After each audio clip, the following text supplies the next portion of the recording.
Hey, what's up? Welcome to Basscraft. So I'm here getting ready for a tour. I'm leaving for England in about 3 days for a 2-week tour, and it's pretty crazy considering in the last 18 months I've only done 2 concerts in front of people, and now from starting on Monday I'm going to be doing a concert every day for 14 days, 14 gigs in a row. Really look forward to it, but I'm not really thinking about it right now because the practicalities of going away for that long of a tour after the big break is crazy. You know, before it was nothing. It's like you always had your stuff ready. You had all the cables and your spare bass, spare amp, whatever. And now I'm just like, what the hell do I need to go away for that long on a tour? How many spare things do I need?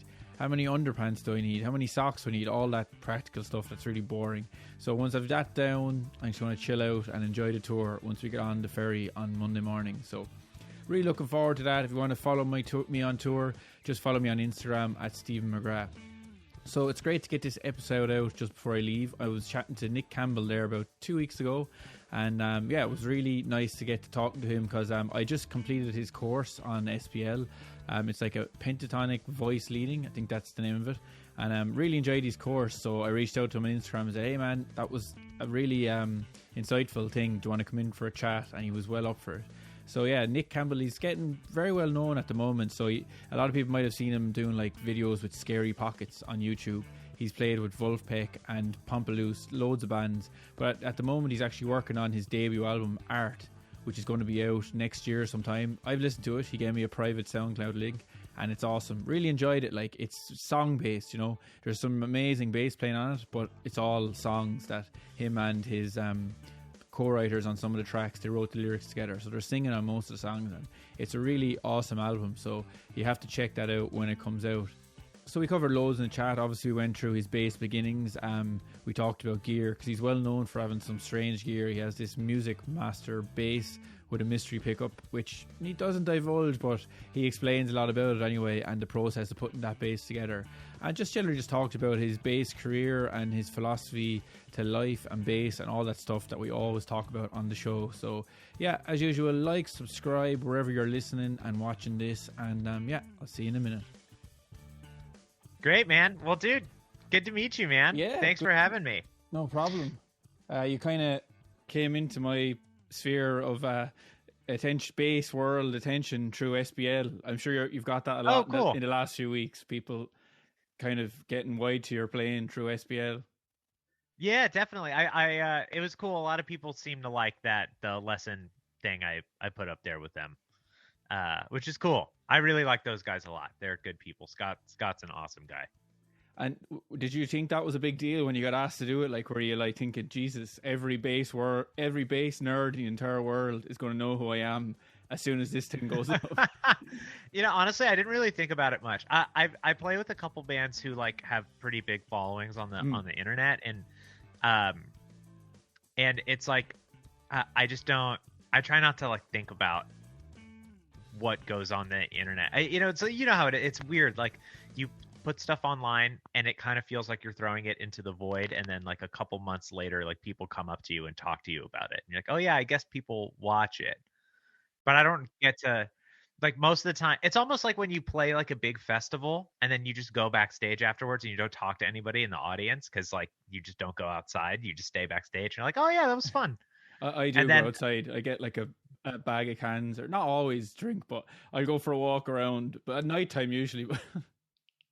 Yeah, it's just like, yeah, it kind of feels like that sometimes because like you don't get the immediate feedback. So I don't know. I was very flattered that they asked me, and I mean that the first thing they asked me to do, I did an interview on Scott's YouTube channel about like some of my vintage basses and weird mods and stuff that I have, and that was cool. There were a lot of other really heavy bass players in the interview series, so I felt very flattered that I was included among, people like Lee Sklar and like Adam Blackstone and cats like that who I'm big fans of.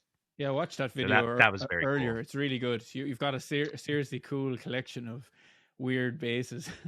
Oh, thanks, man. Yeah, I like them. They're neat. I mean, it's funny. It's like a lot of the time I sort of feel like I end up just playing like my 60s P bass on everything. And it's like, it's just hard to beat that. It just always sounds the best.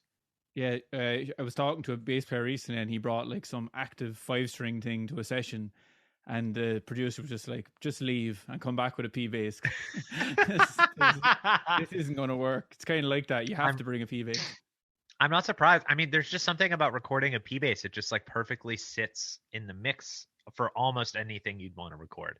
There are a couple things. I was talking to my friend Sean Hurley about this a little while ago. Do you know Sean? Have you ever heard his playing? I know his stuff. Yeah, really good. Yeah, Sean's great, man. He's one of my favorites, and he's an awesome dude. But we had a little bass hang a while ago at my house, and we were talking about like P bass all the time, but you need like one active 5-string just in case you actually need it. It happens once every like 100 songs. Yeah, but you need one. They sound good live. I think he's right about live it. though. They're good though. A 5-string, because like a stadium can hold that sub, like, so you can really use that 5-string in a stadium, like. Yeah, they totally can be. I mean, I tend to pretty much only play 4-string basses. Every now and then I'll play a 5. But I'm pretty like, I don't know. There's something about for me, maybe it's just me, but there's something about the resonance of a 4-string bass where you hit the low E and it like feels huge, and then on a 5-string it feels like really small and tight, and I just don't like that. I mean, there's certain I've played a couple 5-strings that I like, and there's certain people obviously who play 5-strings who are great, and like there's certain times where maybe if you want kind of like a lighter, tighter sound, like it's cool, but I don't know, you just can't like.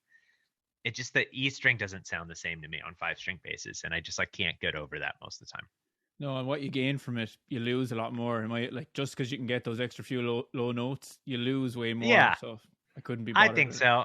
Yeah, I mean, most of the time, I don't know, and there's just, I don't know, and it's just octave. I like octave. You can always get the notes with octave pedals and stuff like that too. So it's not like you're limiting the range of the instrument too much, but they're definitely a different thing. I mean, I love Mono Neon when he plays a 5-string. Like, I think he sounds great. But he also plays like really light on and it kind of, his touch is really specific, and he plays an active 5-string. He sounds awesome on everything. Yeah, he is a very weird. It just style. Depends. He has a weird style though. Is he playing like right-handed but upside down, left-handed upside down? Yeah, he does like the Jimmy Haslip thing. Yeah, yeah. Hard to emulate that. You either can do that or you can't. Yeah, I mean, it's weird how people learn. I can't even imagine doing that. My friend Nigel Hall, who mostly is like a keyboard player and singer, but he plays bass a little too, and he plays bass like that also because he's left-handed. He plays upside down. I just don't. And there are a lot of guitar players who did that. Like Eric Gales does that. Like a lot of I just don't. I don't know how people do. It's just so, the fact that an octave is that, it's just like I can't. It's so confusing to me. It's just like, look, I can't visualize it. Very musical people who don't really think about the physical parts of the instrument. They're just playing the notes. Yeah, and I guess like if you learn an octave this way instead of that way, it doesn't feel weird. But if you spent your whole life thinking, the thing that trips me out about cats like Mono who play upside down is like when they're playing, if they play slap, which I almost never do, but Mono does it a lot. Like he has to do it backwards, but your right hand, or I guess it would be his left hand, and isn't backwards. You know what I mean? So you have to like hit it in reverse order. I get that. That weird. Yeah, that's bizarre. But he wouldn't be using tabs. Wild. He couldn't use tabs anyway. They wouldn't make any sense. I couldn't. I can't even imagine like, how would you do that? Well, I guess that's why his music does sound a bit unusual, because all his shapes and patterns. Well, he's very bebop as well. His vocabulary is beboppy. Yeah, totally. Yeah, really chromatic, and I mean, he's a great bass player. He's one of the few guys where like I hear him play an active 5-string, and I'm like, that I would like to sound like that. That's awesome. It brings most of the time I'm trying to sound like Tim Lefebvre or Pino or those kinds of guys who are all P-bass 4-string guys. Yeah, he brings a smile to my face seeing Mono Neon, because his music is so weird, and to see that he managed to become popular and make a name for himself, it's like there's hope for whatever you're making, your own music, no matter how weird it is. There's hope for everyone to get out there, like if it's good, like. Yeah, totally, man, totally. Man, I was just watching a thing. My friend Michael and I were doing a session together in LA, and he showed me like a live live stream concert they did last year with Ghost Note, and it was all acoustic, kind of mostly acoustic instruments, and it was so good. It was so funky. I couldn't believe it was live. I was like, dang, this is amazing. I think those guys are awesome. You were gigging today, were you, this morning? It actually at the very last minute got canceled, unfortunately. But well.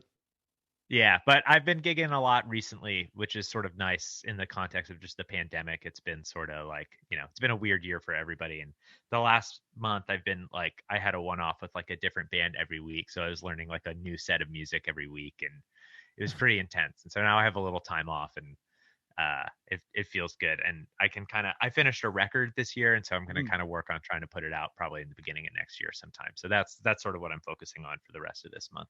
You were busy though during lockdown. You started your YouTube channel. You didn't have one before then, did you? No, I made a couple things, and I've sort of taken a break on the YouTube side of things just to like do my record, which I spent a lot of time on. But yeah, YouTube's interesting. I might start making more videos again. I made a few, and then I kind of ran out of ideas and haven't come back to it. And since I play a lot with Pomplamoose and Scary Pockets, they have put YouTube videos up every week, so I feel like I get enough of it through that. But once my record comes out, I'll probably start doing more stuff. I've been mostly focusing on that because I've been wanting to make more. The YouTube thing can often be like very cover focused, which can be great, and like doing arrangements of other songs is awesome. But I've been really wanting to. I'm like a lot more interested in making original music, and the YouTube algorithm isn't always like super great for that, and it sort of like requires a little more focus to kind of hone things the way that you want it. Like YouTube a lot of the time requires you to kind of like upload constantly, so you have to find like a workflow where you can put something out every week. And if you want to make like original music at like at a record quality level, it's really hard to do that for YouTube. And also the algorithm doesn't pick it up because it's not a song that already exists. Yeah. So, same. I've stepped back as well. It's just it's a lot of work. Like I prefer Instagram. I just do like, I try to do like a riff that would be on my phone. I make it into a 20-second song, but it's not like, it's just for me. It's just like, I want to get this idea down, and then I can look back in a few months at all the ideas. No, I do. I mean, I use Instagram very similarly. I mean, lately I've been gigging a lot, so I haven't been doing this. But for a while, I was using it sort of like, I'll just write a few different ideas a week and like see which ones I end up liking and how people respond to different ideas. And the ones I like just turn into full songs. And a lot of the ones that I did over quarantine turned into tunes for a second record I'm going to record with a couple friends. Do you know Jacob Mann or Christian Human? You ever heard of those guys? They're LA guys. Christian plays drums with Jacob Collier a lot. Okay. And Jacob plays in the band Knower. He was a keyboard player, and he also has great. Oh yeah, I love that band. I'm trying to cover one of their songs at the moment. Oh, cool. One with Tim LaFave doing this. It sounds like a really easy bass line, but I can't get it. Just like he's just playing such a weird rhythm or something. Yeah, Tim's stuff is so crazy. He doesn't sound like anybody. He's like his vocabulary is so unique. I don't know where he gets his stuff from. It's crazy. He's like totally original. But anyway, Christian and Jacob and I have this band called Shrek is Love, which is like a modern jazz troll band about the Shrek movie. And we're doing that band is with a singer named Michael Mayo, who's like a great jazz singer. I checked you out today. Yeah, amazing singer. Oh, cool. So it's really, thanks. Yeah, dude, he's a freak of nature, man. Yeah, that and you're getting to play like really nice. I know you're a big Jamerson guy, but you're doing a lot of that Motowny stuff in that band, and it's nice to see that side as well. Oh, thanks, man. Yeah, that's like Jamerson is like one of my favorites. And I just think like if you're gonna play anything R&B or funk or soul music associated, it's like the Jamerson is like the bedrock of where all that vocabulary comes from. It's like you can't really ignore him in that sort of area. But yeah, so me, Christian, and Jacob are doing a trio record next year. We're going to record it, I think, in January is what it's looking like. And a lot of the songs for it started as like little Instagram ideas I came up with that I then arranged into like full pieces of music. And that's been cool. That feels productive. But YouTube doesn't really work the same way. No, It's it wouldn't more really, about it like, wouldn't reward that like little ideas. You just get ignored. no. Yeah, it's like you have to do. I mean, it seems like, I remember when I was like thinking about like, oh, maybe I should make my own YouTube channel just to have stuff out there. And I remember looking at what was on there, and a lot of the bass players who do well on YouTube, a lot of them are really good players, but they either, most of them are just like covering some bass songs just like straight from the record, and I have no interest in doing that Mm. personally. Yeah, Um, me too. I think 'cause I've you done a know, good few lesson videos, but I got burnt out because like I'm not really enjoying this, and generally I never yeah. learn covers anyway. So now I'm after kind of stopping. Yeah, so I think I put it sort of on pause for a while, just to focus on more original stuff that I find a lot that I'm more passionate about, and especially since gigging's been coming back a little bit, and I've been doing a lot more recording sessions for other people and stuff. It's like I haven't really felt like I needed to make more YouTube videos Mm. where I troll songs, No, you do with cool. like weird The reharms and arrangements are stuff. brilliant, the reharmonies and stuff. But do you like that three Thanks, man. piece with a piano player? Do you like that setting in a band, drum, piano, and vocals Yeah, without guitar? It's kind of classic, like. I Yeah, I love playing with trios. That's like one of my favorite. The trios are great because especially if you're playing with people that you really trust, you can kind of go anywhere. And since there are only three instruments, you can kind of all travel together in an amoeba. Like the smaller the ensemble is, the more room you have to kind of fill the space. Not necessarily with like density or complexity, but just with sort of like your personality, if that makes Mm. any sense. There's like if you're only playing with two other people, you're a third of the sounds being Yeah. produced, and so everyone's voice shines in this really clear way. And if you're Mm. playing improvised music, which I do a lot of, it doesn't any person can kind of take the reins of where things are going to go, and it's easy for to communicate with everybody else. Like Yeah. the larger your ensemble gets, the more you have to have kind of a plan about what you're going to do, and things have to be like more thoroughly arranged, which is also great. I mean, large ensemble arrangements are awesome. uh it's just a different thing, and there's something really special about like a lot of great trio arrangements can be like 85% realized, and the 15% you can just like leave up to magic in the room in a way you Mm. can't do that with like larger ensembles. Yeah, uh totally. and sometimes that's like the ideal amount you want to write. You like Yeah, leave yeah, 15% of the tune open and just be like, let's just see what happens when we're hanging out. yeah. And it's hard to do that with larger ensembles. And that I love trios. Quartets are like that too, but especially trios, that it can be a really special vibe if you have the right people. Yeah, I've been in a trio for the last 11 years doing our own music, and I completely Cool. agree. You can get away with Yeah. anything. You can take a song in any direction, and more than likely the other two guys are going to go with you. But when you start adding more people, the, whether they're going to come with you or not, it becomes less likely. It's tougher. I mean, it's possible, but it's just you need more. The more people you add, the more stuff's going on, the more you have to kind of think about things in advance if you want to have a really good musical statement. I mean, there are exceptions to that, obviously. Like there's certainly a lot of like large ensemble free music type things out there that are cool, but it seems like a little easier. I'll just say I like it with a tree. There's just something special about that format. And especially like I play a lot with Christian and Jacob. We do a lot of trio stuff together, and those guys we have the exact same sense of humor. And I feel like in LA particularly, there's like kind of like funny modern jazz is like kind of a thing here. And it's like a not in a lot of other places. I mean, I guess Mhm. it's sort of internet-y, so it's on the internet kind of, but Yeah, there's something about playing with people who like really know how to deeply improvise, who also kind of like have a sense of humor about it, where you can kind of like go places that are funny mm. and they get it. Because like some people, they take jazz music or improvised music like so seriously that there's just you can't make jokes while you're doing it. Yeah, It has to be this like deep thing, which can be beautiful, but I don't know. I'm kind of a troll. Like I don't like to do that most of the time when I'm playing improvised music. It's like I do this arrangement of like this Billie Eilish tune that's like put through the Coltrane matrix, and like me and Christian and Jacob came up with this whole solo section that's like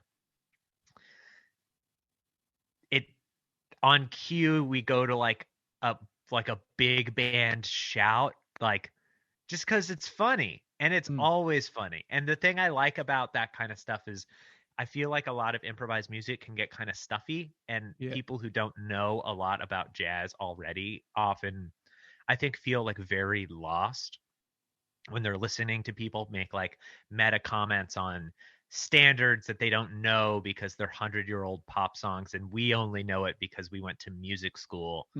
And there's something kind of alienating about that, and I think humor can be like a good sort of agent to kind of like include the audience in what's going on. Like you don't have to understand everything that's being referenced if there's something funny to latch onto. And I think there are a lot of people who are really good at that. And I don't know, I feel like me, Christian, and Jacob have like we have a good chemistry in that area. Like I can make jokes on the bass that they'll respond to with their instruments, and that's like there are not a lot of people I like feel like I can do that with, you know. Yeah, Thundercat's kind of like that. His music is really musically advanced, but the lyrics are sometimes, you know, they're kind of Frank Zappa-esque, you know, silly lyrics. Yeah, Frank is a great. Frank is like one of my favorite people. He's great at that. Like that's one of the things. It's one of the reasons why I think he had such a big following among non-jazz musicians and like non-contemporary classical people. Is because he kind of let the audience in on the joke. Like he used absurdity as a way to kind of like make complexity palatable. Yeah. Which is something that I've always been like really inspired by. Because like I hang out in places where like, you know, like I've definitely gone to like free jazz concerts and like legitimately enjoyed them. But I've also gone to them with like my girlfriend who's been like, I don't want to listen to any more of this. And I totally get it. Yeah. You know, like it's so hard to like, there's like I do feel like sometimes like in the jazz world, people don't realize what they're asking of the audience. Like there's like a lot you don't know if you're just like a normal person going to like your average 2021 jazz concert. Like there's so many things being referenced that you've probably never even heard about. And then they're happening at like 5 levels of abstraction away from like the original thing. That's like, how could you not feel like totally lost and confused all the time? I mean, most people, like your average music listener, like doesn't even really know how to feel a swing rhythm. Yeah. Like you know what I mean? Like it's like so foreign to them. All they've ever heard their whole lives are backbeats. So like, how would they really know how to like feel something that's like upswing and like not get lost? You know, I remember when I was like 15 and trying to learn how to do that, like I was totally foreign to me. I had to really like study it. Yeah. It wasn't doesn't something make that any like sense. It's like, what the hell is going on? It's not like Frank Sinatra albums were on the radio and you kind of have an intuition about like how it's supposed to feel, you know? And sometimes when things get like in those kinds of settings, when it's like so technical and academic, I totally get why like normal people our age are just like, I don't understand what's going on.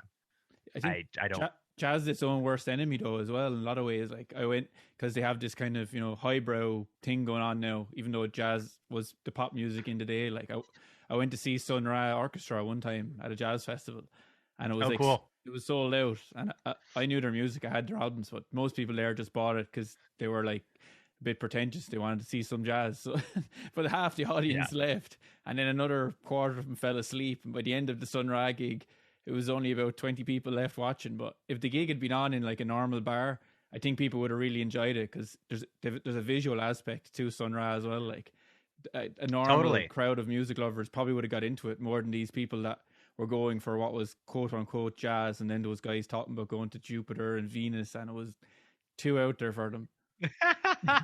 Yeah, well that's the other side of it. Like the sort of jazz donor class of the audience is like they want a very specific thing, you know. They see themselves as people who are like, so yeah, exactly, they're supporting high culture, but they're not really trying to see anything like super boundary pushing or weird. But I think one of the reasons why like bands like Noah or people like Thundercat or Mono Neon is another great example. It's like those guys are all really good at using humor in ways that it's like, I know a lot of like normal people who like their music. Yeah. Which just based on the face of how complicated their music is and how sophisticated it is, should not be the case.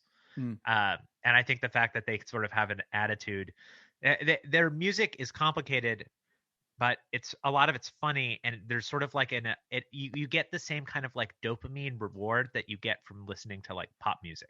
Mm. It's like constructed in the way the music works, but it doesn't sacrifice any of the sophistication to do it. And I think that's really special. And Yeah. Frank, I think, was great at that too. And he would also, like, in a context of like a set or an album, he would drop these little like almost kind of pop songs, like the dopamine rush parts, in specific places, so he could do like 30-minute contemporary classical, totally through composed Odyssey. And then you have the dopamine rush that, like, it makes it feel like you've been rewarded for dealing with something that antagonizes or even like it he all was very thoughtful about that. In one song you'll have like a riff, like what's the song, what is it, I can't remember, like some of them will have like a really hooky pentatonic riff, and then he'll just go off for 6 minutes on some crazy soul. The Muffin Man, that's the one I'm thinking of. Oh yeah, that's a great one, man. Dude, I mean, there's so many tunes like that. Like Zombie Wolf is another great, like that's a fucking banger, but it's also has all these like weird 5/8 like tritone thing. Like there's a lot of stuff going on. Like it's like a really complicated piece of music, and like normal people can listen to it. I mean, it's weird. It's not like, there's definitely a difference between that stuff and like Katy Perry songs, obviously. But I think it is like, I think there is a cool space being developed right now of music that is really sophisticated, that's geared for like your sort of like non-musician adventurous listener, and there's a lot of really cool things happening in that space right now.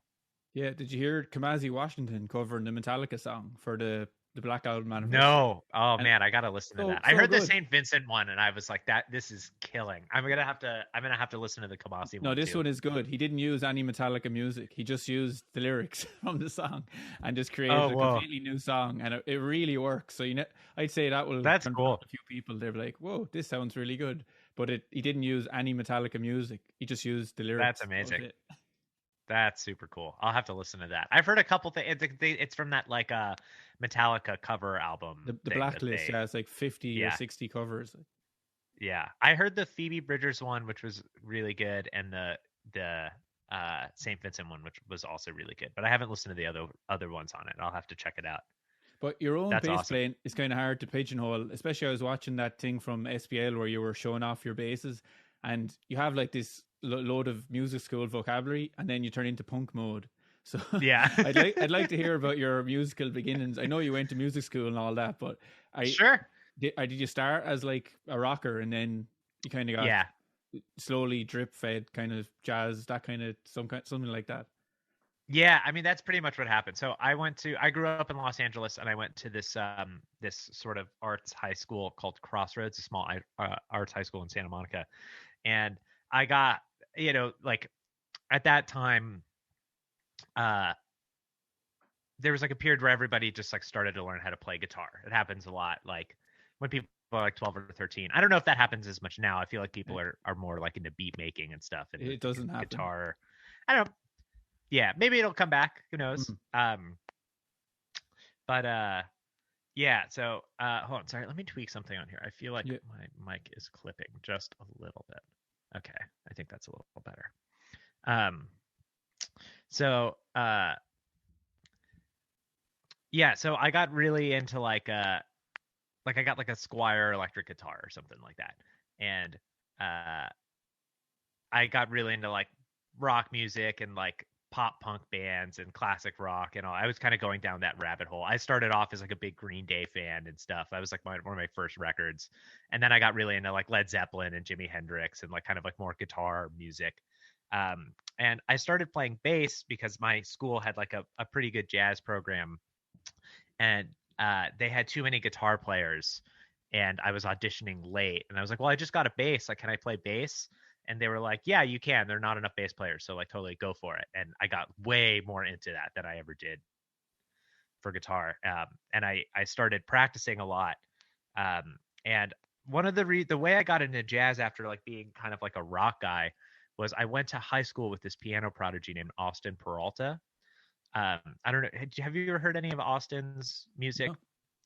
He passed away a while ago when he was really young. But he was sort of like he was like a legit prodigy. He had like cut records with Ron Carter when he was 13. Really? And Oh God. he was on the crazy. first Thundercat. Yeah, he was an alien. He was on the first Thundercat album. He played on a bunch of Flying Lotus stuff. He actually has a record out on Brain Feeder that came out maybe now about 10 years ago, which is wild to me. But he was a really special guy, and we were in the same year, and he saw me kind of like get into music, and he was like, "Oh man, you should check out some of these records." And so he showed me like a lot of the first jazz records I got really passionate about. And even though he was like doing all this crazy, like legit touring when he was like 15 or whatever, he would still play in our school's bands. So I played in a bunch of like high school combos with him and stuff. And so he kind of like got me really passionate about playing jazz music, playing improvised music, and showed me all like the first 100 Blue Note records. I was like had my mind. That's crazy. blown This kid by. like was completely out there, like to be 13 and he knew all this Yeah. stuff. That's Yeah, mad. he was. It's totally a fluke that we became friends and like went to the same school. Otherwise, I maybe never would have gotten into jazz or like been a professional musician or anything. Like both my parents are in the arts, but I didn't know anybody like my age who was like doing it professionally. You know, it's like most people don't at that age.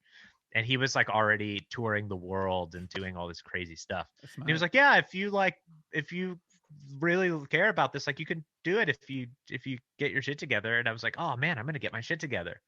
And so it was like a total fluke that I happened to go to school with this guy. And then from there I ended up going to college for music. And some point in college, like I got a little less dogmatic about like only listening to 60s Blue Note albums, and kind of rediscovered a lot of the rock music I really liked, and realized there's a point where all these places meet in the middle, and they're kind of part of like a very similar continuum of sort of like American popular music that, you know, there's sort of like a through line between all of it. You don't actually have to choose between any of these sort of genres or traditions. You can kind of like be a part of all of them simultaneously. And so I think like a part of my sound is kind of comes from that, having like a lot of backgrounds and sort of playing to a lot of rock music and a lot of super gnarly modern jazz, and then being obsessed with like Motown and funk music and stuff like that. And that, you know, in a lot of ways, I think they're all part of the same tradition. Like there are definitely a lot of through lines. And I mean, even just talking about Jamerson, I mean, like if you listen, Led Zeppelin wouldn't sound like Led Zeppelin if John Paul Jones wasn't a big Jamerson fan. Yeah, you know, Ramble On like, is there really in is Jamerson mode in that song. Exactly. Like if you listen through, and even the Beatles, like, you know, Paul McCartney, another big Jamerson fan. Like these things are all connected. And yeah, so I don't know. I feel like that's something that I care about a lot. So I spent a lot of time in a lot of different scenes. And I think also LA particularly is like, it sort of incentivizes that in a lot of musicians, where the most people in the scene here tend to make their living by playing a lot of different kinds of music. Like I know very few people who make their living doing one thing. Most people kind of do all sorts of things.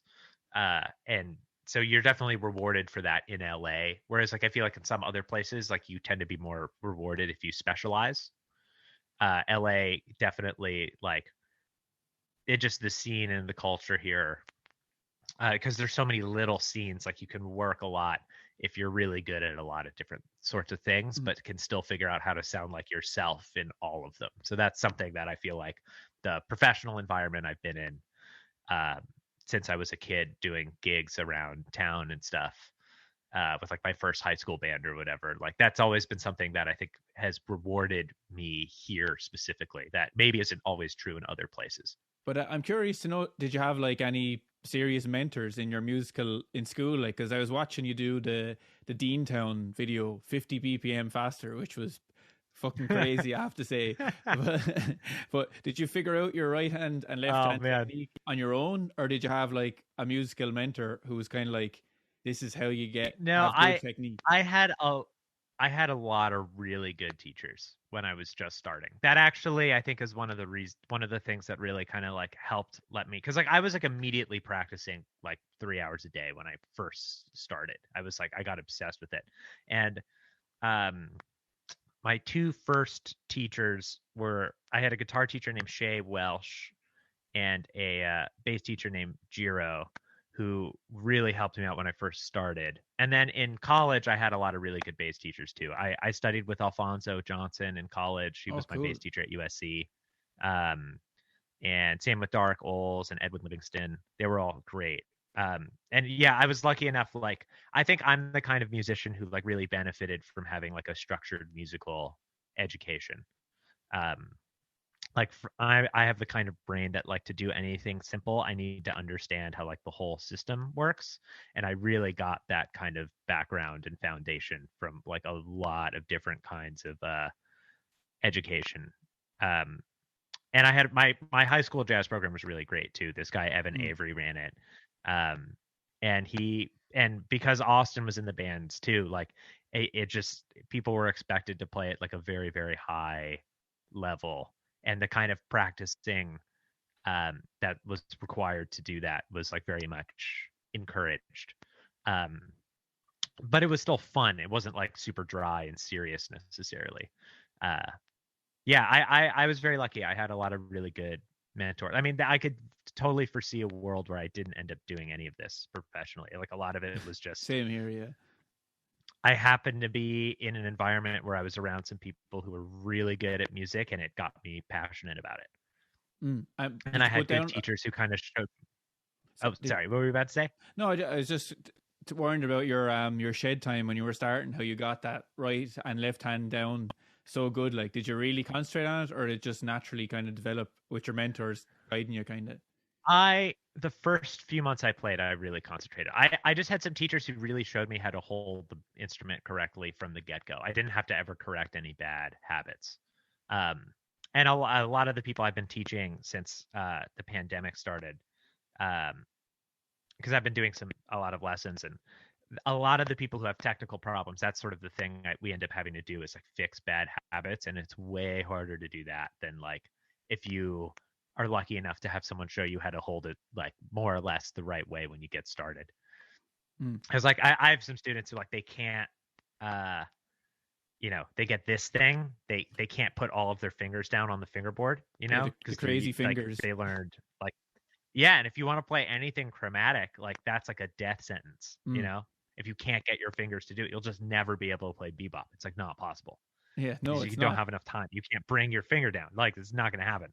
So you have to go through and figure out how to retrain your muscle memory to get all your fingers down as like your automatic process, instead of like it being something like, not like, I'm not a snob about technique. Like if I'm playing punk music, I will play the whole set with one finger on the E and A string. Like that's what that music's supposed to sound like. There's nothing wrong with that, But if that's all you know how to do and you want to play other stuff, then you're going to be very limited by sort of like not optimal bass technique. Yeah. And I was just lucky that the people who studied with me, the people who I studied with when I was a kid, the first thing they showed me how to do was just like hold the instrument and play correctly, so that when I did start practicing a lot, I was kind of doing the right things from the get-go. Yeah, it's for me, I definitely have a lot of bad habits that I'm kind of getting rid of at the moment, but you can get away with them playing in rock bands for years. And then recently I was trying to do the chicken, and I was working with my teacher Noel. We were doing the chicken up to full speed, and my hand was about to fall off. I was like, I need to change my technique because this shouldn't be this hard. And that's the other thing too. It's like you don't want to hurt yourself. I feel like other than just like making playing easier, it also like you figure out how to like play with as little tension as possible. Like the instrument, you really don't need a lot of force to get a good tone out of the instrument. It actually rewards like very gentle playing. And especially if you've been playing on a lot of rock bands, that's like the opposite of everything you learn how to do. Yeah. And there is something great about like just beating the shit out of your bass with a pick or whatever and just like destroying it. Like that's a thing. Like that's a sound. There's like an aesthetic beauty to that I like. But if that's your starting point and that's like the way you learn how to play bass, if you have to do other things, it can be very, very challenging. And that sort of like correct, quote unquote, correct technique is very useful as a starting place. And I often find myself changing it and sort of like making my technique worse. I don't think it's worse, but you know what I mean? Like doing the stuff that rock bass players kind of do idiosyncratically in a way that like maybe isn't proper bass technique when I'm playing that stuff, because it actually does change the sound of the instrument. Yeah, well, you need a lot of muting when you're playing aggressively, and you can't really do that much muting if your fingers are all in doing good technique. You need your thumb over the top and all that stuff. Yeah, well, and it's like, I mean, you know, the way I do a lot of my muting is like, if you look at the finger that's actually pressing down, that one is great, and then I just bar it all over, or things like that. Like there are ways to do muting with good technique, but there's just something about like, you know, if you listen to a Pixies record, right? Like if you play one of those songs in like a single position with immaculate technique, it's not going to sound right. No, it'll be dead. You have to do it all with one finger on the E and the A string and never play the G or G strings, you know? That's what it's supposed to sound like. And like that is a vibe. There's an aesthetic related to the way that technique works. And like a lot of how I think about technique is like you try to have good technique as a sort of like a bedrock, so you can play whatever you want and you don't ever hurt yourself while you're playing. But like be aware of like the sort of more aesthetic things that come with different kinds of bass technique. And if you're playing like sloppy garage rock music, which I love, you have like, I modify my technique all the time to make the grime come out of the instrument, which if you play perfectly cleanly, like if you play like Hadrian Farad style stuff in a band that's trying to sound like the Pixies, you're going to have like a weird ludonarrative dissonance about how you're playing the instrument and what is happening, you know? Yeah, like definitely. That's a great example of like, don't bring an active 5-string to your garage rock gig. Like don't do that. I saw a guy do that. A guy supported us in London one time, and he had a 6-string thing, and he had it up around his neck, like, and he was playing like, and they were like a garage rock band. It's like, this does not sound good, and he's a way better bass player than me, but this is not working. That's not the vibe. Yeah, no. That's not the vibe. I mean, that's what, like, I think so much about, like, I feel like a lot of people tend not to think about like technique as being like a kind of vocabulary also, you know? It's like the physical process that allows you to like express certain musical ideas to some degree. And that's something that I think about a lot. Like I change my technique all the time depending on what I'm doing. Like people ask me a lot about like, oh, what's your right hand technique? Like how, and I don't really have like a fixed one. Like there are things I've done to get like certain things together, but I switch back and forth all the time between like anchoring on the pickup, like doing the floating thumb thing. Like I just, my stuff is changing all the time depending on what I'm playing. And I play so many different kinds of music all the time that there's never like one thing I'm doing, other than I don't really like playing slap bass and I try to avoid it at all costs. You never went through the phase. Never had the phase of going crazy. I did have the phase, but I had it too hard, and I've had to. I'm reformed now. I've abstained. a reformed slapaholic. Yeah, exactly. You know, I can't do that shit anymore. You know. Yeah, but then you see someone like Ian Allison do the slap, but he's doing it in a really musical, not cheesy way. And you're like, maybe I will start slapping again. There. I will say, there are some environments where it's the right thing. And there's certain people who just get a pass. Like Louis Johnson gets a pass. He's the best. Mono gets a pass. Like there are environments where it's the right call. But for me personally, it's almost never something aesthetically I would choose to do. It's just like, you know how like Chris Dave doesn't play toms, and he's like, yeah, it's great for other people. It's just not for me. It's like that's how I feel about slap bass. It's like it's really not for me. I really don't like it. And you're not losing any paying gigs. There's no phone calls coming in to do some. I mean, anyway. There are not really that many gigs that exist where your ability to play a lot of slap bass is really a prerequisite for getting hired, you know. Only As a a bass pop. player, you kind of have to make those gigs for yourself, and I have no desire to do that. Exactly. Sometimes I laugh when I'm like scrolling through Instagram and there's these guys who are playing these crazy Les Claypool, Les Kleins, and I'm thinking Les Claypool had to write songs and sing his own songs to get away with playing that type of bass on stage. You're never going to get a Yeah, gig doing that unless you can write really good songs to fit those bass lines into it. that's true. I mean, and if those cats want to do that, more power to them. I mean, if people are into, I mean, I've hung with some cats who like that's their thing and they sound great, and it's like, cool, man. It's like that's good for you. That's rad. It's just not. It's just really not for me. I just really don't like really bright bass tone. Is just like never something I've liked. I've always sort of liked the more muted thing with the kind of like mid-rangey bark. That's probably why like, I play vintage P bass all the time, because it's just like, oh, this is what bass is supposed to sound like to me. And when I hear something that has like this smiley curve and it's like so bright and you get all the kind of like harsh zingy slap, I just can't deal with it. It's just like really not for me. It's just not my vibe. Yeah, I still just go back don't ever want to sound like that. I still go back and dip my toe in a bit. I used to be in a funk metal band, and I started getting into cool. city pop recently. Never heard of that type of music. Did you ever hear? It's like No. Japanese music from the 80s, and they're trying to sound like 70s funk music, and they're doing it better. Oh, they're doing it almost better than 70s funk music. It's perfect. Yeah. And I was hearing some of the slap bass lines. It's like, I gotta try this. These bass lines sound amazing. It's that being said, I'm like dogmatic about nothing when it comes to music. If I express an opinion about stuff, like I'm not a big fan of slap bass, like there you can always find examples where I'm like, okay, yeah, but that one's killing. Like Louis Johnson, right? Yeah. He does everything I just said I don't like. He's one of my favorite bass players. He's like one of the baddest cats who ever lived. Like, what a fucking monster. Like, ridiculous. Class.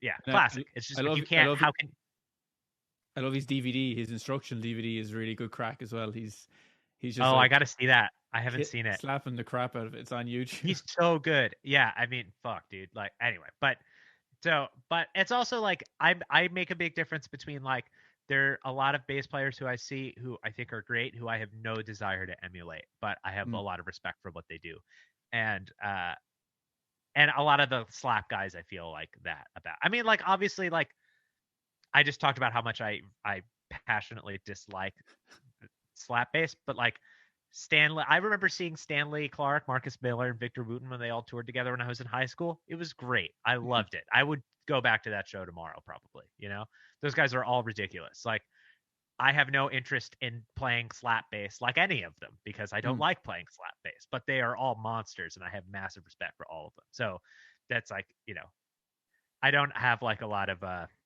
there are not very many criticisms I will like die on a hill for musically. It's just all music at the end of the day. What people want to do, it's done well, great. Yeah, no, you don't come across as a hater of slap bass. It's just not your thing, like, which is cool because I've had. Yeah, I hate it for me. Exactly. I've had slap guys on this, and we've chatted about how awesome slap is. Like, everyone is into different things, like, you know, they tip their toe into different sides of the bass world. But you've got your own album coming out, like, so I think you were kind of getting into Ableton, were you, during lockdown? There's like an EP on YouTube I was listening to. Yeah, I made like a covers EP while I was learning how to do Ableton. So I did an arrangement of a couple of jazz standards and then like a song from Rick and Morty. Yeah. And the music video was really good. Really enjoyed it. Thanks, man. Fun. That was a good troll. I was happy with how that turned out. I did that with my friend Ricky, who shoots a lot of the Scary Pockets videos, and he's okay. Awesome. It was really professional. It was like, wow, there's some production value. We did it all with a green screen at my house too. It was like peak pandemic too. So like we no one was vaccinated yet, and we were like wearing masks and all got tested before, and like we're trying to. And that's why we did it that way, because we were just like that way. It was just us, you know, like it was just me and my girlfriend who we live in the same house together. And so my friend just came over and we just did it. But yeah, the record I'm really excited about. It's all original songs and everything has a different guest singer on it. So like and you'll probably recognize a lot of the cats who are on it. I have a lot of my friends have features on it. So like Nigel Hall from Lettuce is on a song. Theo and Antoine from Vulf are on a couple tunes. Jacob Mann's on everything. Michael Mayo's on a bunch of songs. Who else is on it? My friend Swatkins is on it. Jacob Luttrell, Raquel Rodriguez. A lot of people I've just been playing with for years. A bunch of my friends are all on it. And it's very. I'll send you a private link to it if you want Cool, after man. this. And Yeah, that'd be awesome. yeah, I have a SoundCloud link of it. It's very Zappa-esque. I think you'll like it. It's like troll funk music with weird chords and weird lyrics about nihilism and stuff. Did you ever think you'd do a solo album? Was it always something that was in your head, or just kind of during lockdown you're like, you know what, I'm going to do a solo album? Well, I had actually planned on doing it before. I did all the rhythm section tracking like maybe 2 months before lockdown. And so the rest of it, I had to figure out how to do remote after the basic stuff was all tracked, especially since there's so many vocalists on it. But I've written a lot of music in a lot of bands. Like I wrote a lot of the Shrek is Love stuff. And I've always written for bands I've been in and stuff like that. And I just felt like it was sort of I just sort of felt like it was time to write some of my own stuff. Because when you're writing in a band, there's something democratic about it. You don't get to fully be 100% yourself because you're managing the creative voices of everyone in the band, which is great. And you often get something that's like better than the sum of its parts that way. Definitely. But the thing that you lose is like total being in charge of everything, you know?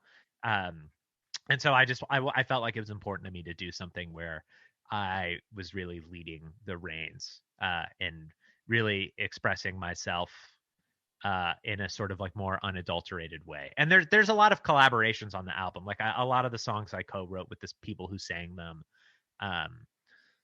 But at the end of the day, it was still sort of my project, and the way I produced it and played most of the instruments. And so like the way it sounds and the aesthetic of it very much comes from me alone, in a way where you just can't really do that with a band. And I think it's important for people who are creative and who are songwriters to have both of those experiences, because they're really different. And the rest of my life has all been just like writing for bands, and I don't really sing, but I write songs, so I've always been writing for other people to sing. So it's like a little harder for me to like just do a solo record and not sing the music and try to figure out who's going to sing it. So but I felt like it was important to try to do something like that. And Zappa is like a big influence for me, and like a great example of somebody who like he did sing, but he also wrote a lot of music for other singers. Like that whole record with the guys from the Turtles, I think is like so great. And it's so funny. Like the whole thing is like a troll. And then the end of the, like they play that famous turtle song, and that's like the punchline. Like I love stuff like that. I haven't listened to that one. Let's check that out. It's one of the Live at the Roxy ones. It's not the one with the Georgia Duke and those cats. It's earlier, I think. But anyway, yeah. So like that, I don't know. That's like, it's kind of in that sort of world. And did you find it hard finishing songs on your own? You know, like when you're with a band, a song, you might have a song to a certain point and you're like, I really don't know how to finish this. And then the other guys in the band will bring it over the line. Did you get any like frustrating points where you're like, I don't know how to get this song to the end? Not on this one, thankfully. This one, I feel like all kind of wrote itself. It was all pretty easy this time around. And some of the songs I did write with the people who sang them on the album. Some of them are co-writes. So some of them I did like there's one of the songs, for instance, it's called Fancy Jeans, and it's about genetics. And my friend Jacob Luttrell sang it, and I wrote all the music for it. And I was gonna write the lyrics, and I started writing the hook, and I was like, you know what? Since I know my friend Jacob's going to sing it, it's going to be better if we write the lyrics together, because then we'll both be connected to the troll instead of like him singing why joke, you know? Yeah. So we wrote the lyrics together. So like I would do things like that. But then a lot of the music I just wrote on my own, and I was like, okay, here's my joke. You're my friend and you're going to have to sing this now. And then they would just do it. God, I look forward to it. It sounds like a good crack. Had you good knowledge of recording already before like you started doing this, like doing all the instruments yourself? Like, yeah. So I've done obviously like a lot of recording sessions and stuff like that, and I've been in tons of studios and worked on a lot of records. So I haven't done as much hands-on engineering, but the album sort of is based on like a live rhythm section performance, and then things get overdubbed on top of that. And in terms of like, I on the overdubs is sort of where I started doing a lot more of the instruments myself. The original performance, and you'll hear it when you hear the music, but the stuff you can tell, I didn't edit anything that's live. Anything that was recorded live is pretty much just the way we recorded it. I try to keep like the sort of, like for me, I try to make a big distinction between like things that are sort of like more production-y elements and like things that get captured live. And the things that get captured live, I try not to change very much, if at all. So that stuff you can like tell, it's like, oh, these people just did this in a room. And then the stuff that you can tell are overdubs. Like those are the things I kind of spent time learning how to do on my own during quarantine and stuff, which was hard, but really helpful. And it's fun to like, I mean, you'll hear it, but there are a lot of like weird animal, like a lot of the snare drums are layered with samples of ducks quacking just like really quietly, stuff like that it's like, yeah, nobody's going to want to do this with me. This is like going to be on me to figure out how to do. Yeah, you never would have got that one through to the end of the album with a real band, another band. They'd be like, you're not putting the ducks on the album. Yeah. No way. But dude, I mean, just all I'm going to say is if you think about a quack and a snare drum, right? Like quack, boom, quack. It actually, like the snap of the snare drum and the quacking of the duck, they complement each other well. Yeah, well, I did. You might not even hear the ducks. You might not. I did a video recently with a bark instead of the snare drum, and most people didn't even notice.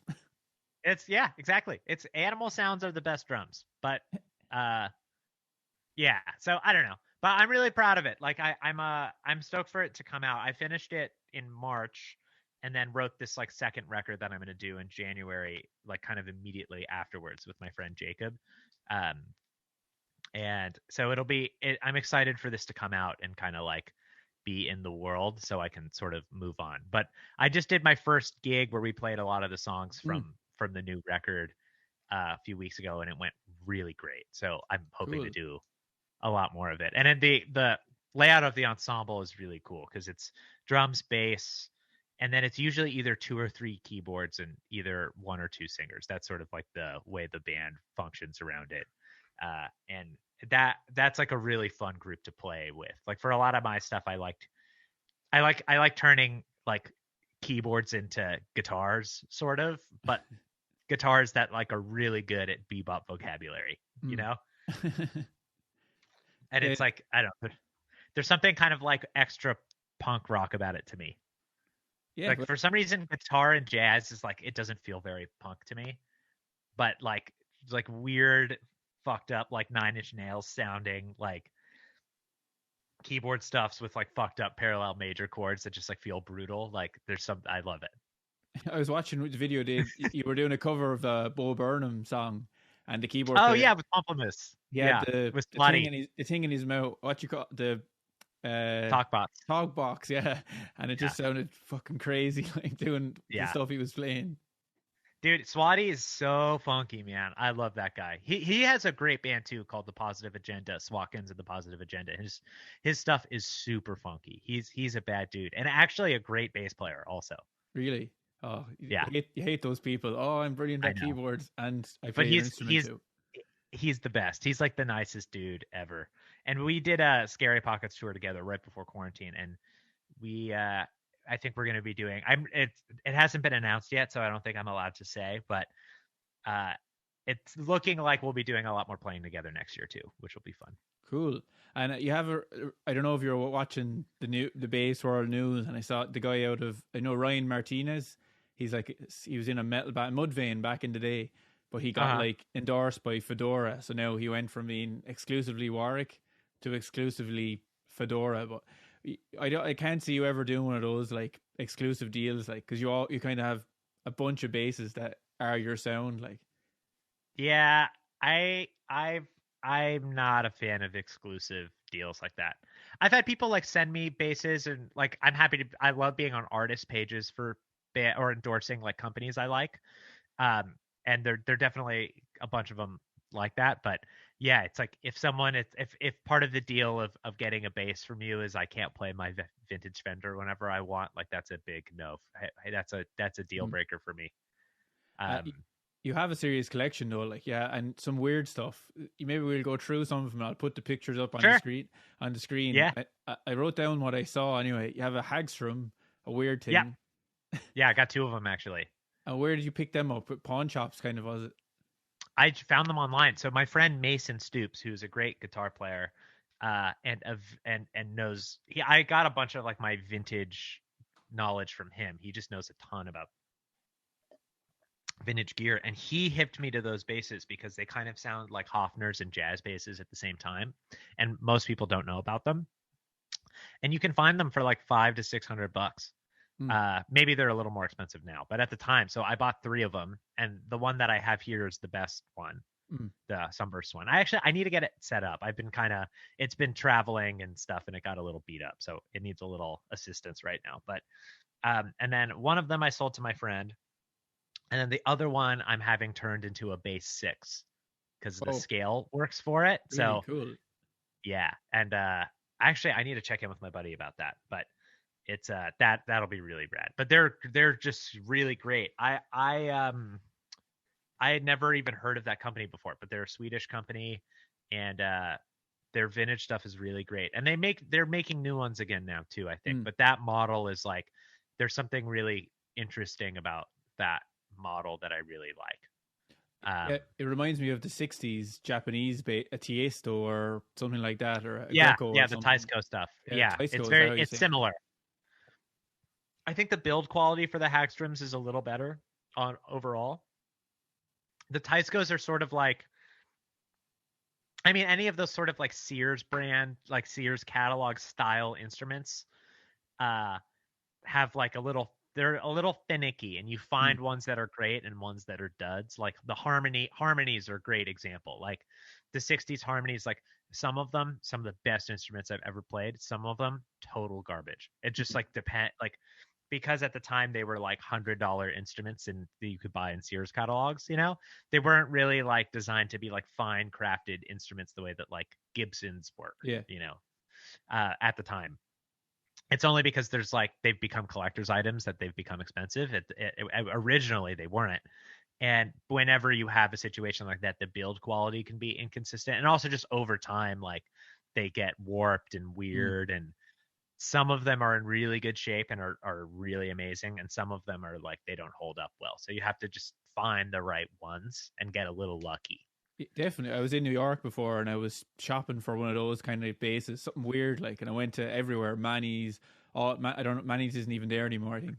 I went to all the shops, but they were awful to play. All these old bases, they were like, they just airlines and stuff like that. It's just like, you're right. It's hard to find one that still feels good because they don't really last the test of time as like a Fender or a Gibson might, like. Yeah, and even then, like some of the 70s Fender stuff, like I've played some 70s Fender. The build quality in 70s gets inconsistent for Fender too. And like I played some 70s Fenders that people were trying to sell for like $3,000, and I've been like, dude, this sucks. This is not this one isn't a good one. I wouldn't buy this one. This one's not happening. And then I played others that are like, this is beautiful. I was given a few before, like to play at sessions and stuff. And I said, I don't think I'll use that, but really I was thinking that thing is terrible. Like even if it is a 70s bass. Dude, there are a lot of 70s duds. There are also some like this, but the good ones are like excellent. They're amazing. The 60s ones tend to all be kind of great. Especially the pre-CBS ones. They're like my 60s P bass is pre-CBS, and it's the best bass I've ever played. I never even got it set up when I bought it. I took it to my buddy Mike, who does a lot of my setups, and he's sort of like a guitar whisperer. And I was playing it, and I was like, I think this is just good, right? And he started playing it, and he was like, yeah, never change anything about this bass. This is good. You don't ever want to change this. And I never have. And it's always perfect. I think you said online you've never even changed the strings on it since you've got it. I had to recently, unfortunately. One of the flats unwound, and so I had to put new strings on it, which was heartbreaking. But I put Labella low tension flats on it, and they've just started to settle in, and it sounds really good. And actually, it doesn't really sound any different, thankfully. Yeah, that's scary when you take off the strings. You're like, I hope there's not like some rattle or the truss rod doesn't move a little. Yeah, I was so I opened the case and I saw it and I was like, no, no, this can't be happening, and it was fine. But yeah, that stuff is freaky. So you don't like seem to have like a crazy. Like I have a few basses behind me, but I get rid of a lot as well. Like you're not the kind of guy that has like 30 basses. I don't think you kind of have a few No, for different sounds. I got like 12, Yeah, you know. So it's like a healthy collection, but it's not unreasonable.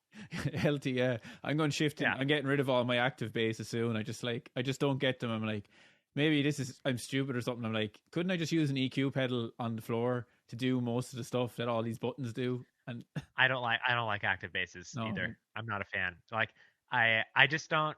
One of the things I like so much about my 60s P bass and a lot of good vintage instruments is, for me, if you have a really good bass, you can just turn the volume up and the tone up, and you can just play with good dynamics, and the bass is going to do what your fingers tell it to do. yeah, And the active basses, to me, it's like you're constantly fiddling with knobs, yeah, and exactly. it's a total combo breaker for me. I hate it. And like It's just like realistically, it just who's takes me going out to of it. play with them on the gig? Like, who's going to have time? Well, for one thing, the front, it's not going to make any difference to the front house sound, and you're not Yeah. going to be able to like twiddle with all those knobs in the middle of a gig. And the only person that will notice the difference is you, or you might just mess up your sound completely. Yeah, I can't hang. I mean, I've heard I my friend Matt Rubano came over a while ago and we were playing bass. We were doing a bass hang, and he had a like an active Federa jazz bass that was like a vintage style jazz bass but active, and it sounded really good. That was one of the few times I played an active bass where I was like, this actually has like a real utility. Like I Mm. actually like this bass. And he's on tour right now with that band Angels and Airwaves, and I think he uses that bass for a lot of the set, and it's Okay. actually really great. The best part about it though is that there's an active and passive switch, and a lot of the time he just plays it passive. Well, there you go. Yeah, and the ones I Yeah. have, I don't ever play them in active mode. It's just passive all. But the price, I bought a Sire about 3 years ago, and the price of it Uh-huh. has gone up by about 200 or 300 euros since I bought it, and I've almost never Oh played wow. it. So I'm like, I think I'm going to sell this now because it's after Yeah. going up in value, and I don't like it at all. I had one active 5-string Fender jazz bass from like 2009, and it was like the bass that I had in high school, back when I was into slap bass. It's a Mm. time I don't want to remember. It's thankfully I don't think you can find any videos of me doing any of that stuff on the internet. At least I really hope you can't. But I hadn't played it really since then. Mm. And when the day I got my first vintage P bass, I was like, oh, what have I been doing this whole time? And I never played it again, and I sold it a couple years ago. And that was the only like real active bass I had. And you have like a music Actually, master. I have one other one. I have Oh an yeah. active fretless 5-string. That Okay. actually sounds good. That I actually really like. Do you play it a bit? Like, I mean, when on the rare opportunities someone is like, "Hey, can you play fretless bass on this song?" which almost never mm. happens, it actually is great because it doesn't sound like a Jocko thing. It's not like mid-rangey like that. It actually sounds more like an upright bass, Okay. and it has this kind of like cool aesthetic to it. Um, but other than that, yeah, I almost never. I mean, in practice, it's like I can't even think of the last time someone was like, "Oh, I need you to play fretless bass on this Mm. song." And Like it must have been. how are your fretless chops? Like, are you still good at They're doing pretty the good. fretless? Yeah. Yeah, I can hang. Yeah, I got good intonation and stuff. And It's I've just actually been shedding a lot of upright bass during quarantine and stuff. One of my okay.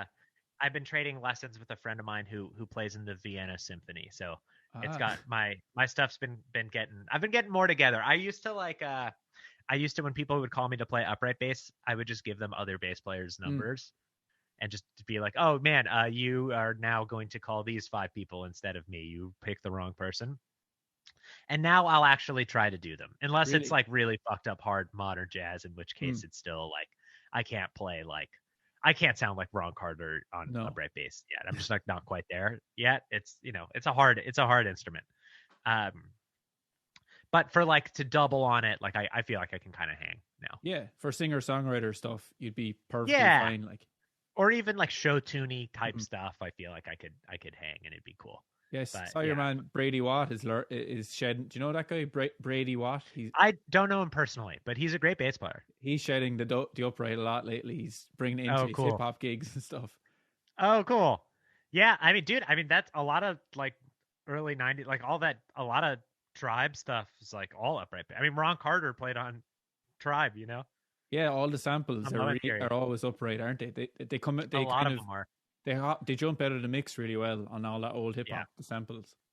Yeah, and it's a lot of the old, like a lot of the earlier hip hop stuff. Like they're coming out of the R&B and jazz tradition. You know, that's where they pulled all the samples from. So it's like, to me, that like totally makes sense. Mm. And you have a music master as well. It's kind of the mystery with the mystery pickup that you nearly told Yep. everyone what it was, and then you decided, Yeah. no, I don't want to tell. And I'm not even going to Yeah. ask you to divulge it, but tell us about the bass anyway. Sure. Yeah. So I bought that bass from a friend of mine, and it originally just had regular jazz bass pickups in it. Because I don't know if you know much about those Music Masters, but they have those like Not weird really. Strat pickups in them. They were sort of like for kids. They're like shittier Mustangs, kind of. And like Harmony or any of the other kind of like cheaper vintage models, you can find really good ones and really bad ones. And my friend had one that he sold me as a backup. It was his backup touring bass, and the neck and the body was just like felt really good together. But he had kind of like sort of standard Seymour Duncan jazz bass pickups in it, which sounded fine, but they sort of sounded a little bland to me.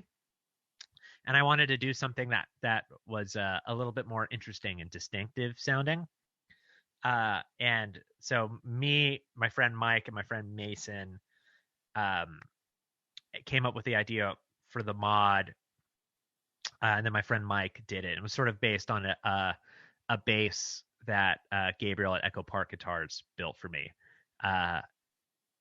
And so it's sort of all of the four of us. It was kind of like we kind of all shared the idea. It sort of based on something that Gabriel did, and then the three of us were kind of like, oh well, what if we turn this bass into something kind of like that but different?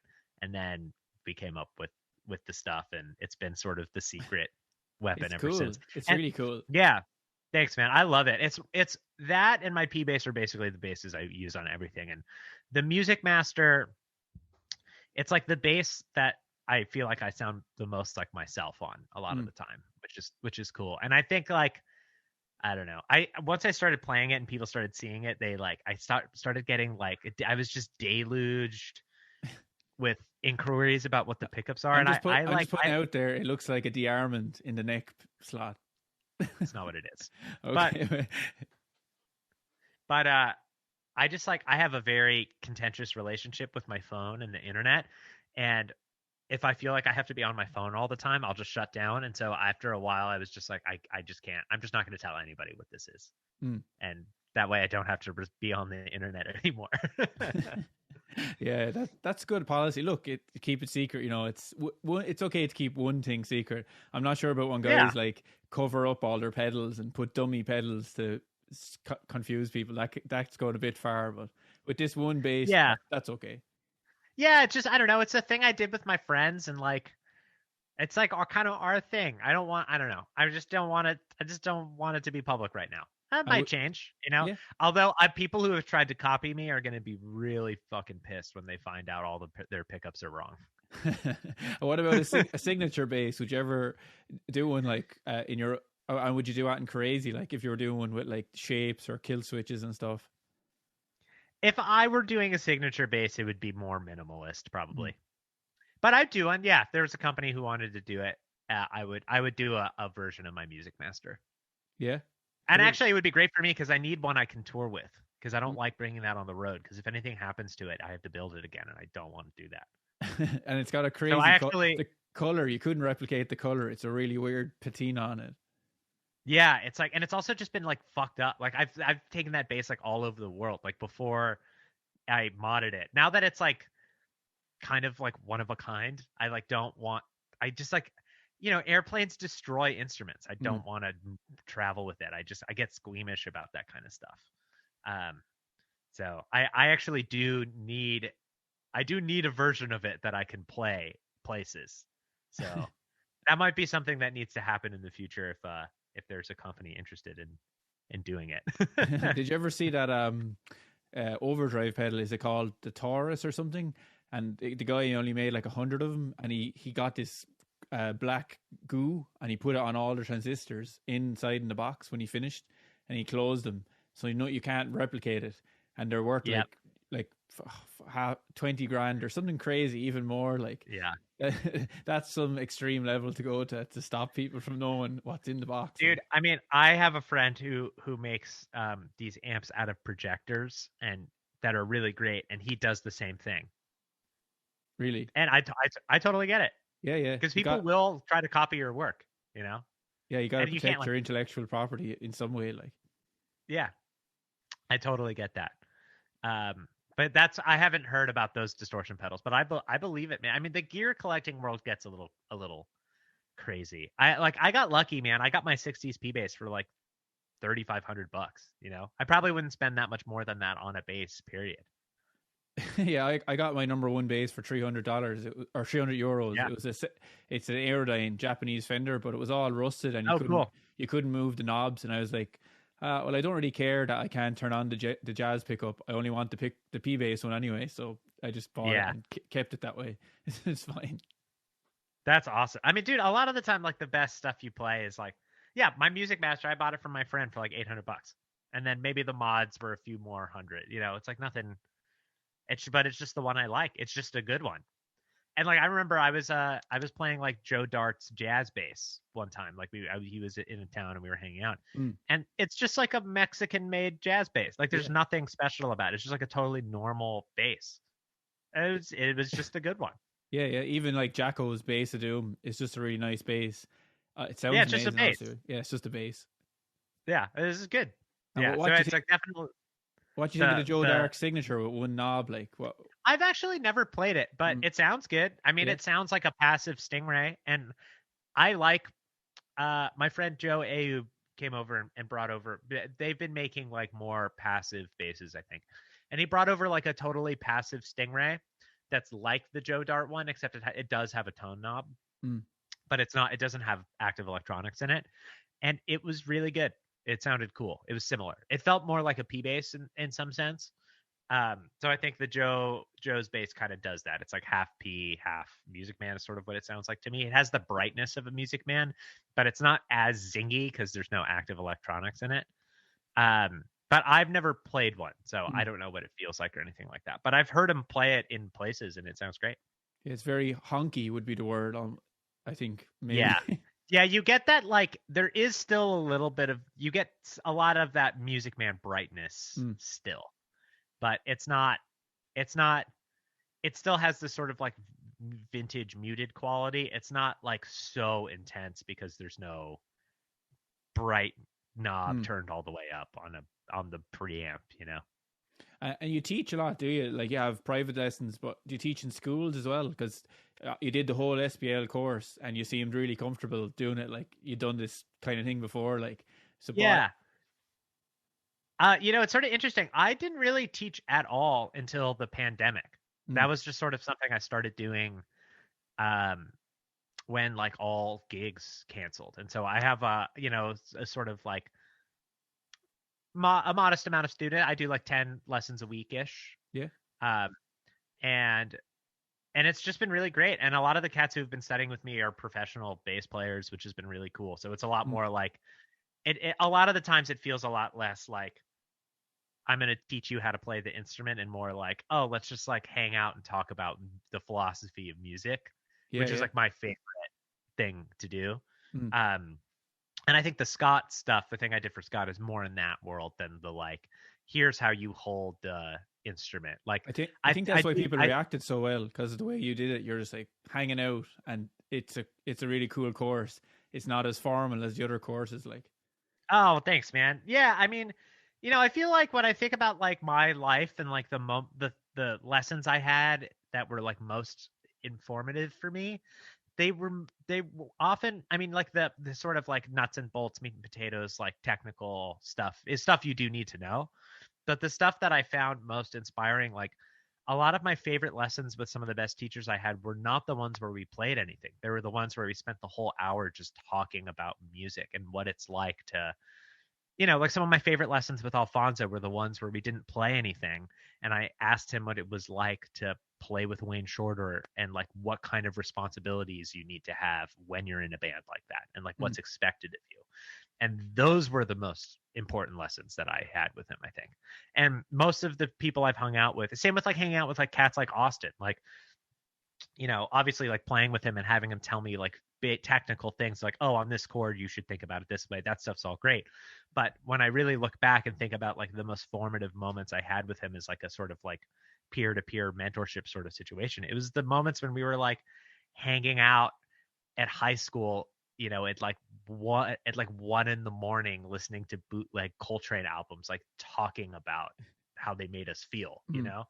That was like the stuff that mattered to me the most. That's like the stuff I remember. Yeah. Like I don't really remember when I learned how the modes worked or like what they were, you know?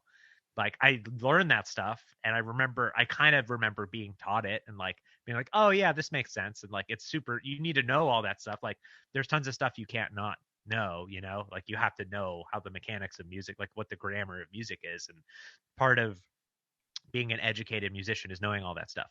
But that's not the stuff that I remember passionately, you know.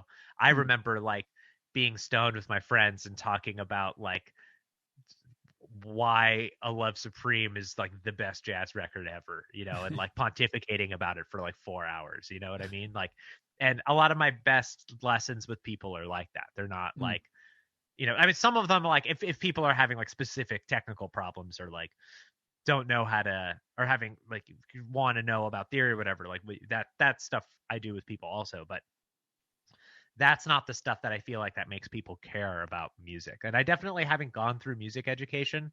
There are a lot of people who show you, like, you can learn the nuts and bolts material from music like almost anywhere at this point. But the stuff that kept me like inspired and passionate, that made me want to actually like go to theory classes, you know, are like the people who like made me understand like why it's important, like what you are communicating with these tools. And that made me excited about like learning the tools. Yeah. So I don't know. I just like that. I guess I like, that's like, it maybe if I have I've been teaching for so little time realistically that maybe I'm still figuring out like what my teaching style is. And I don't know how much I'll do it in the future necessarily, but I think if I do have like an aesthetic for that stuff, it's definitely in like that area, more in the like, I'm going to show you how to double thumb or slap bass or how to do this lick, right? Like I don't use licks. I think I just try to get everybody to like sing what they're going to play and memorize like how different sounds work against different chords and try to get people to have good technique. So there's no filter between their ears and their playing, you know, like I try to do it like kind of holistically. I don't like show people altered scale licks and stuff like that. Like I don't even have them. Like I'm sure there's things I play that I play sort of consistently, but I don't like think about music that way. So it's like I don't know. That's like more my vibe than like the here's a structure. Like I don't know. That's just not my thing. Yeah, it sounds really good. I've actually got lessons off 3 different bass players in the last year, and I hadn't had a bass lesson in nearly 20 years until the last year, and it was great. But it was the same thing. We were just hanging out and talking about music. I definitely wasn't learning licks or anything like that. I think that's the best way to teach people. Like, I think so too, man. And granted, it's like you really need you have to have a lot of stuff together already for that kind of lesson to matter to you. You know, like if you're at the place where it's like you're just learning how to hold the instrument, then like you got to do that first, you know, and then like maybe play Smells Like Teen Spirit or a couple simpler songs that you could be like, oh, I can see where I can go with this or something like that. But that kind of like more philosophical approach to art and to music, it's like that's my favorite thing. That's my if I am going to teach, that's like usually what I like to talk about. And so like for the Scots thing, when they asked me to put together a thing, I try to think of something that could be like sort of like arcane and cool, but also was like not like the pentatonic thing is like, it's not really about licks. It's more about like thinking about harmony in a creative way. And like, I wanted to try to invite people to like think about, you don't like have to think about it the standard way. There's like all these other ways you can think about how to connect chords together. And like, here's some examples. And now like you figure out some cool shit and like, you'll be surprised. You'll be like, that's what improvisation is about. It's like, you figure out some cool stuff that other people haven't thought of before, and like see what it feels like. Yeah. So just to explain to people, listen, what your course was. I think you could explain it better than I would. So your SPL course, Sure. it was 5 short 15-minute videos, and basically, what were you trying to get people to learn in the course? Yeah, so I think the lesson's called like pentatonic voice leading or something like that. You know, it's funny. I filmed the thing. I've never actually seen the finished product. So I don't know. It's really stylishly done. It's super high I'm production. sure it is. Yeah. I don't have a membership to the thing. Do you not get that when you do a course? No, I mean, I guess I could. I've just never asked for it. But yeah, so I never saw like the finished edit. I know kind of what I said, and I made the plans for each video, so I know what I talked about, but I don't know what they used, you know? And I talk a lot of shit, so they probably edited a lot of stuff out, you know, because I troll all the time and I can't stop it. I can't stop myself.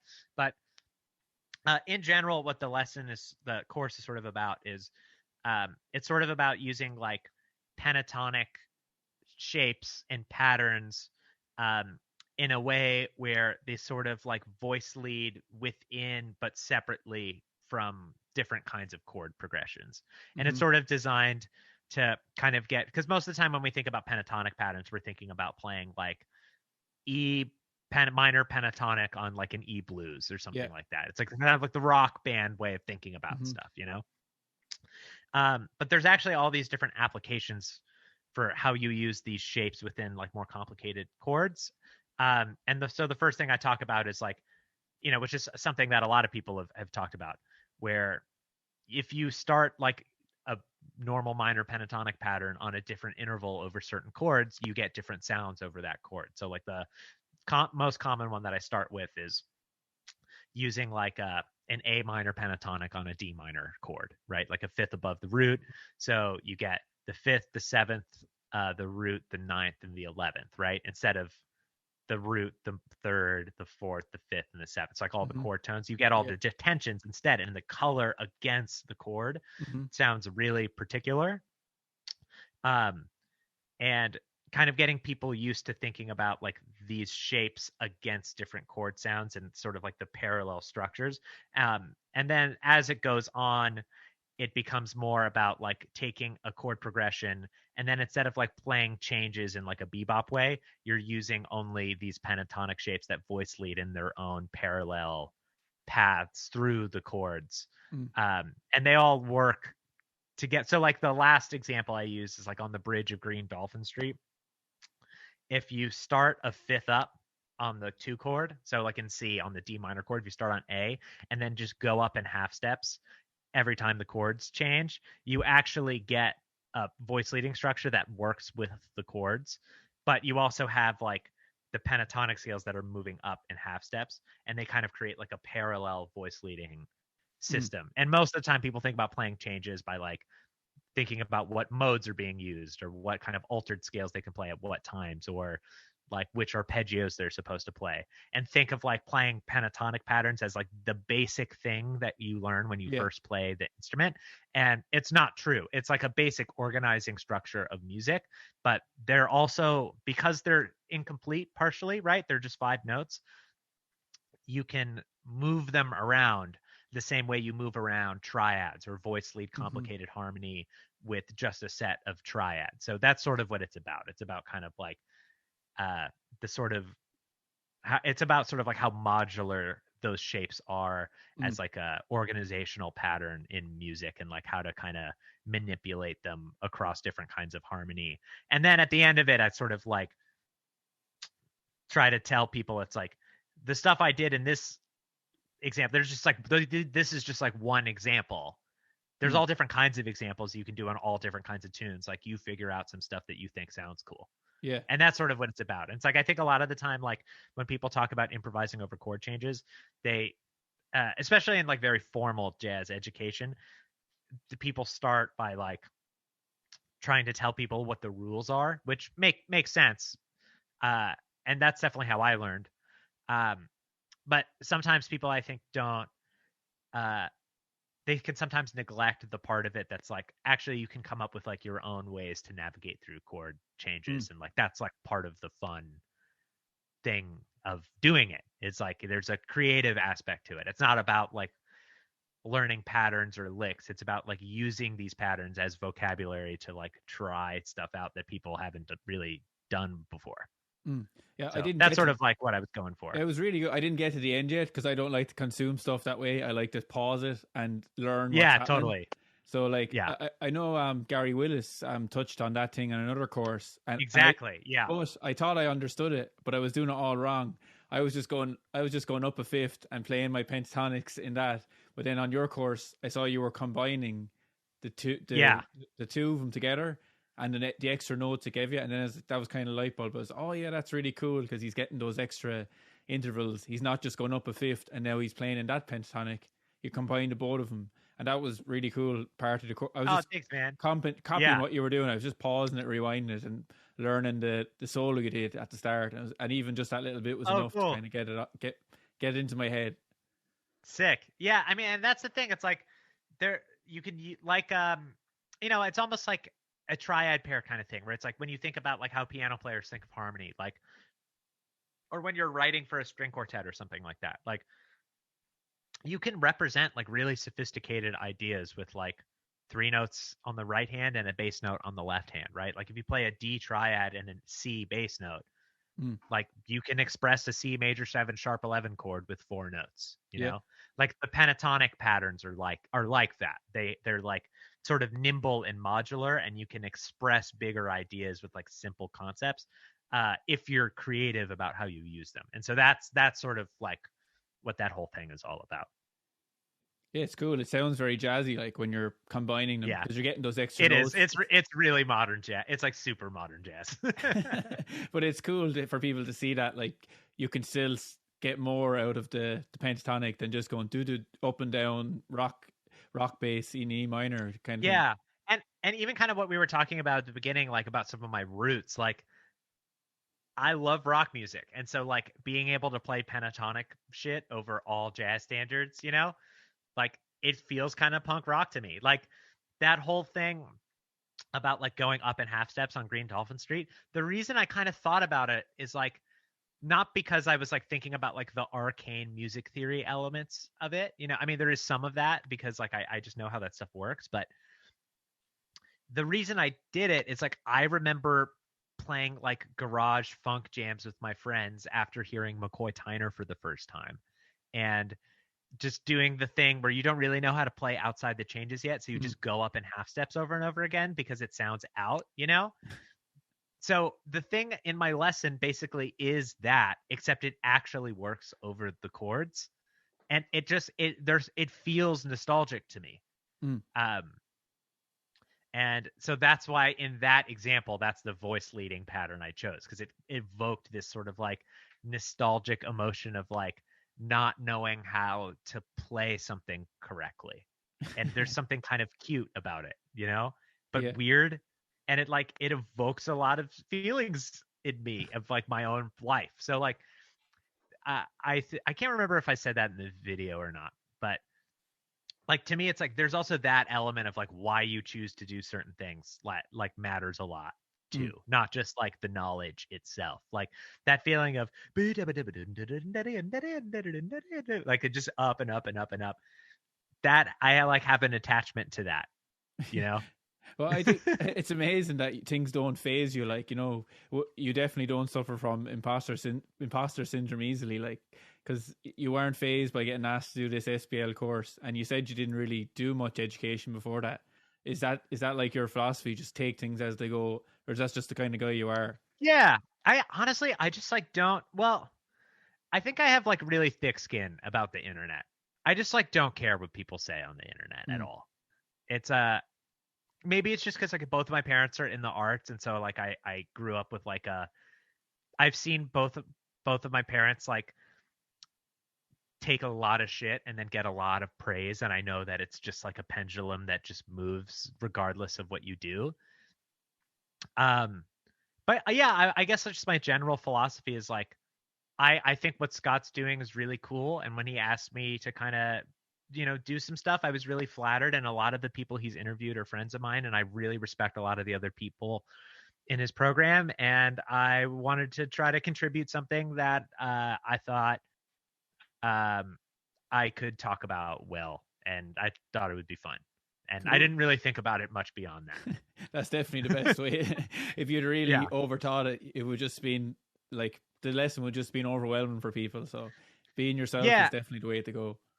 I mean, and it is amazing, like when you don't care about what's said in the comment section, you're like kind of free to do whatever you want. It like doesn't really matter anymore. Yeah, like most of the stuff. I mean, I do have this folder on my desktop called "The Internet Thinks You're Terrible," where I'll save the really funny, mean comments about me. And I've been doing that for a long time, for years. Really? Yeah. And I mean, just from being in Pomplamoose and Scary Pockets videos, like, I mean, I've probably been in like combined with both bands, maybe like 250 of their videos, and like across all of them, I don't know how many millions of views they all have. I get ripped apart by people all the time, as much as I get tons of praise from people. Yeah. But like, once you know, when I first started appearing in a lot of that stuff, I would read the comments, and even the people who like you don't know what they're talking about most of the time, and the people who don't like you usually don't know what they're talking about. It's very rare I'll come across like a YouTube comment that's critical, that's like good faith and has something I can actually take away from it. You know, it mostly is just like, this guy looks like he's a serial killer or something like that, or he looks like Quentin Tarantino. It's like, there's nothing to be gained. There's no wisdom to be gained in the YouTube comment section. No. And so I just don't ever think about it. I literally spend no part of my life thinking about it at all. And you wouldn't just ignore it. You just look at it for the fun. Like you can't just say, I'm never going to look down there. Dude, I mean, some of that shit is funny, man. I like some of the mean ones that make me laugh. I love the ones that are just mean and aren't funny. I think those people are idiots. I just don't care. But the ones that are funny, that get saved for sure. You're the only person I've met who has that healthy attitude to internet trolls. As long as you don't feed them, if you don't comment, if you can just save them on your folder and don't comment, then they're not really getting anything back out of it. Oh yeah, no, you never comment. You never engage. That's the thing. The internet, the internet is truly the void. Like you dispose your content in there, and you just don't look at any of the feedback. I mean, I guess people look at analytics and stuff like that, but there's no wisdom to be gained in comment sections anywhere. All it is like, it's like the id of the human species. It's just all terrible. Yeah, my band did a gig a few months ago, and we didn't make the poster, but someone else did, and it said on it, "Here to save rock and roll, Crow Black Chicken." That's the name of the band. And then I got a comment there yesterday. Some woman said, "Male misogyny again." It's like, I don't know what to say to that. Yeah, there's nothing. Yeah, I'm just not going to say anything. No, yeah, there's just no point. There's no point in engaging with it. It just doesn't matter. But because I just don't really care. I'm just trying to have fun with my friends, you know? Like, I really like Scott a lot. I think he's a great dude, and I think he does great stuff. And it was fun to work on some stuff with him. I think we might we haven't talked about this formally, but I was talking to one of the cats in Scott's camp about maybe doing another one. So I'll have to think about what my next one's going to be. Cool. Well, thanks for hanging out. Looking forward to getting this one out there. I'll put all your links. It's easy. It's Nick Campbell Destroys on everything, isn't it? Yeah. Dude, got my branding together, man. That's very good. Google optimized, as they say. Dude, you know, I mean, it's just with a name like Nick Campbell, it's like you got to do something to set yourself apart. Like, there's so many Nick Campbells in the world. What's the guy from Evil Dead's name? He's Campbell, isn't it? Bruce Campbell. Bruce Campbell. There you go. So, yeah. That's good. Well, I'm Stephen McGrath, and it turns out there's another bass player in LA, and I keep getting messages from people asking for autographs. I'm like, no, I'm not that Stephen McGrath. He plays with Billy Idol. He's the bass player in Billy Idol. Oh, no way. That's so funny. And I spell my name for a European way with a PH, and I was hoping he wouldn't, but he actually spells it exactly the same. So, oh no, it's okay. The name confusion.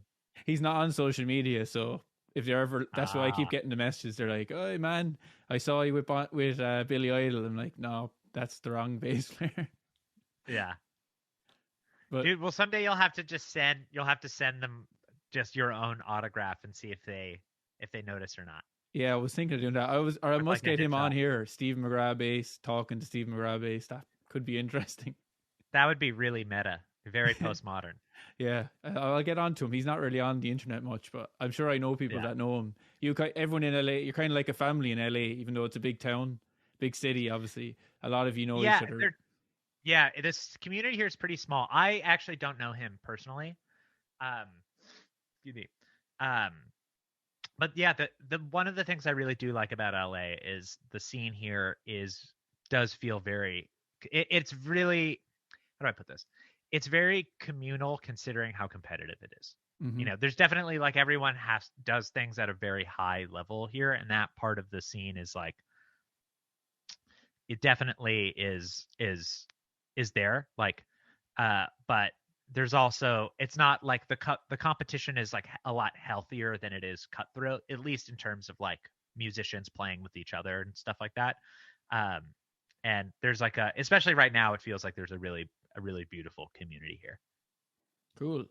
Well, I'm looking forward to hearing your album. Will it be out like in the first quarter of next year? Is that kind of the release plan for it? That's sort of the plan, I think. Yeah, I'm kind of seeing if I can get a little label help with it, just to get it sort of past my Instagram. But if not, then I'm just going to put it out myself. So if I don't put it out before then, I'm going to get bored and never put it out. So I'm going to definitely put it out by the beginning of next year for sure. Spotify and Bandcamp, all the usual places. Yep.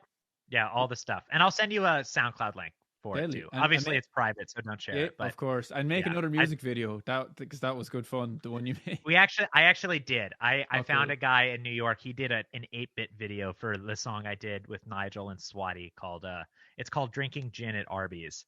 And it turned out great. It's fucking awesome. I'm really stoked. That's going to probably be the first single on the album, and that one turned out real good.